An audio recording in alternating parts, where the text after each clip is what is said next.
बिस्मिल्लाहिर्रहमानिर्रहीम। हाज़रीन अस्सलाम वालेकुम। मैं हूं सैयद मोहसिन रज़ा। आप देख रहे हैं मेरा डिजिटल चैनल। ताज़ा तरीन अपडेट्स के साथ मैं आपकी खिदमत में हाजिर हूं। अली अमीन गंडापुर साहब की प्रेस कॉन्फ्रेंस जो है वो आलमोस्ट मुकम्मल हो चुकी है और उन्होंने मीडिया पर आकर बहुत सारी बातें की हैं।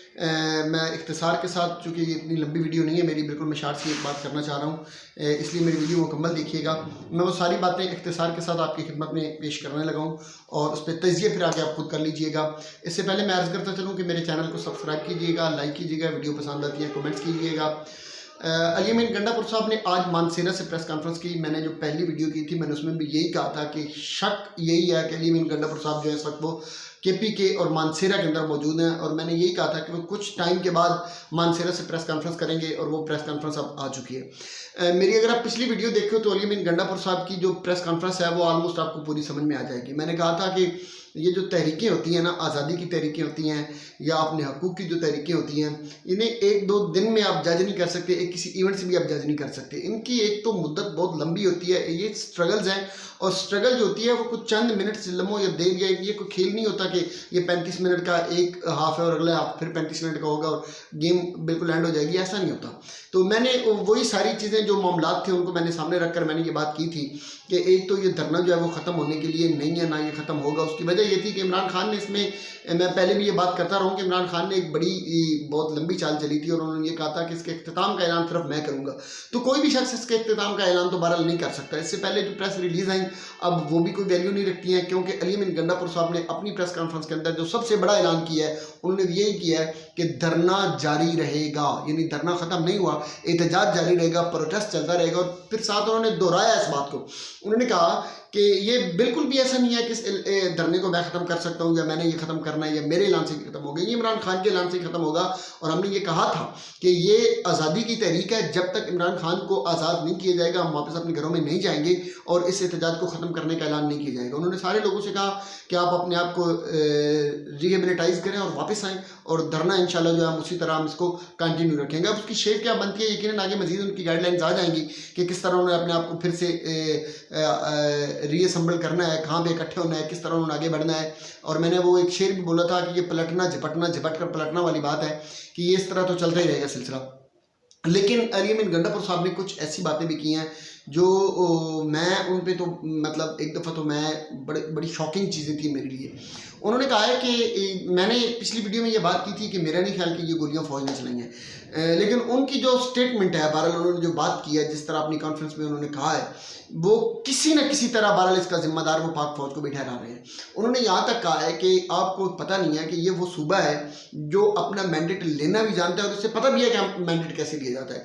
फिर उन्होंने साथ एक और जुमला बोला, उन्होंने कहा कि आप जब हम अपनी पर आ जाएंगे और हम अपना हक लेने के लिए जब निकलेंगे तो आप बांग्लादेश को भूल जाएंगे। यानी वो 71 वार के हवाले से वो बता रहे थे, क्योंकि उसका इल्ज़ाम आपको पता है ऑलरेडी यही लगाया जाता है कि ये वो शायद वो हमारी फ़ौज जो थी वो उसकी नाकामी थी। फ़ौज तो खैर सियासतदानों की कहते हैं, सियासतदान फ़ौज की कहते हैं, वो जिसकी भी थी बहरहाल उसमें फ़ौज कहीं ना कहीं इन्वॉल्व थी। तो उन्होंने स्ट्रेट अवे पाकिस्तान फ़ौज को ये कहने की कोशिश की है कि आप बांग्लादेश को भूल जाएंगे। और वो दूसरे लफ्ज़ों में ये भी कह रहे हैं कि ये गोलियां किसी और ने नहीं चलाई बल्कि ये आपकी तरफ से चलेंगे। ये मेरे ख्याल में इंतहाई खौफनाक स्टेटमेंट है। एक सूबे के वज़ीर आला को इतनी बड़ी स्टेटमेंट बहरहाल बगैर तहकीकात के नहीं देनी चाहिए थी। जो करने वाली बात है वो ये है कि गोलियां चलाई गई हैं, लोगों को कत्ल किया गया है और इन शहादतों के नतीजे में कई माएँ आज रो रही हैं, कई बहनें आज रो रही हैं, कई सुहाग उजड़ गए हैं, कई वालिदैन जो हैं वो अपने बच्चों से आज महरूम हो गए हैं। और सिर्फ इसकी एक ही नालायकी है कि वो मोहसिन नकवी साहब की प्लानिंग, मोहसिन नकवी साहब की पॉलिसी है और मोहसिन नकवी साहब के मुंह को जो खून लगा हुई है उसका नतीजा। और फिर मैंने पहले भी कहा है कि कातिल आज़म साहब उनका मशगला ये है कि लोगों को कत्ल करवा कर, लोगों की गर्दनों पर पाँव रख कर, छुरी चलाकर अपने इक़्तिदार को ये मजबूत करते हैं, खून बहाकर मजबूत करते हैं। तो ये इनका कसूर है। बहरहाल उन्होंने तो सीधी सीधी धमकी लगाई है और इससे लग ये रहा है कि इस वक्त सूबा KPK जो है और पाकिस्तान तहरीक इंसाफ के वर्कर जो हैं वो उनके एग्रेशन जो है वो ख़त्म होने के लिए बिल्कुल भी नहीं है और आगे उनके जो अज़ाइम हैं वो बहुत ज़्यादा खौफनाक और ख़तरनाक हो चुके हैं।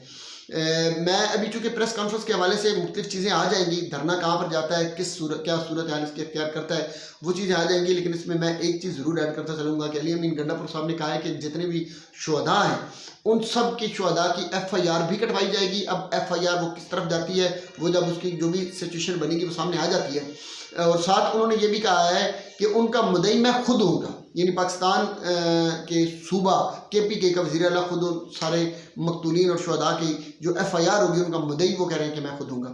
پھر انہوں نے ایک اعلان بھی کیا، انہوں نے کہا کہ جتنے بھی شہداء اور جو زخمی ہوئے ہیں ان کے لیے میں 1 کروڑ روپے کا اعلان کرتا ہوں. اچھا، اب مجھے اس چیز کی بھی سمجھ نہیں آئی تھی کہ یہ 1 کروڑ روپیہ جو صوبائی حکومت ہے ان کے بجٹ میں سے جائے گا یا علی امین گنڈاپور صاحب جو ہے وہ اپنے پاس سے خرچہ کر رہے ہیں.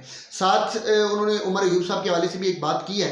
انہوں نے کہا کہ جب میں نکل رہا تھا تو قاتلانہ حملہ میرے اوپر بھی ہوا اور میرے ساتھ میں بھی تھا، بشرا بی بی بھی تھی اور عمر ایوب صاحب بھی تھے. تو انہوں نے انڈائریکٹلی یہ کہا ہے، بلکہ انہوں نے بول کے لفظ بھی بولے ہیں، نام بھی لیے. انہوں نے کہا کہ یہ میرے اوپر بھی حملہ تھا، یہ بشرا بی بی کے اوپر بھی حملہ تھا اور یہ عمر ایوب صاحب کے اوپر بھی قاتلانہ حملہ تھا. گولیاں کہتے ہیں ہمارے پاس سے گزرتی رہیں، ہمیں اغوا کرنے کی کوشش کی گئی، ایک صوبے کے وزیر اعلیٰ کو اغوا کرنے کی کوشش اور اسیسینیشن کی کوشش کی گئی ہے. یہ شاید ابھی بے نظیر بھٹو والی اسیسینیشن نہیں بھولے ہیں، شاید انہوں ابھی یاد نہیں ان کو کہ ذوالفقار علی بھٹو کی اسیسینیشن ہی تھی، بیسیکلی بھی وہ عدلیہ کی طرف سے قتل کروایا گیا تھا. اس کے بھی جو ثمرات اور اثرات جو بھگتنے پڑے وہ بھی سب کو پتہ ہے. پھر بے نظیر بھٹو کا پھر یہ اس طرح کی چیزیں اگر آج KPK میں بھی یہ ہو رہا ہے اور اس ایگریشن کے اندر ان معاملات کے اندر یہ ہو جاتا ہے تو یہ بہت زیادہ خوفناک اور خطرناک صورتحال ہو سکتی ہے. میں نے پہلے بھی کہا تھا کہ محترم محسن نقوی صاحب جو ہیں وہ ہوش کو ناخن لیں، کیونکہ فی الحال وہ ہوش کے ناخن نہیں لے رہے ہیں اور اس وقت جس کی ایما پر، جس ضد پر، جن کی وہ سیٹی بجانے پر وہ چل رہے ہیں، وہ اتنا بڑا نقصان ہے کہ خدا نخواستہ یہ کنفیوژن جو ہے وہ گھوم کر اداروں کی طرف چلی جائے گی اور قوم اور ادارے ایک دوسرے کے سامنے کھڑے ہوں گے اور پھر اتنا بڑا نقصان ہوگا پاکستان کا کہ وہ تاریخ میں پھر کبھی دوبارہ پورا نہیں کیا جا سکتا. بنگلہ دیش کا تو خیر جو نقصان ہوا وہ ابھی تک ہم پورا نہیں کر سکے، تو کوئی دوسرا ایسا نقصان اگر ہو گیا تو اس کی بھی پھر تاریخ آپ کو کبھی معاف نہیں کرے گی. بہرحال ابھی اس پریس کانفرنس پہ مختلف آراء آئیں گی، مختلف چیزیں اس کی کلیئر ہوں گی. عمر ایوب صاحب نے بھی اپنی بات کی، سب نے اپنی بات کی ہے. مزید جو بھی اپڈیٹس آئیں گی میں آپ سے ضرور شیئر کروں گا. دعاؤں میں یاد رکھیے گا. السلام علیکم.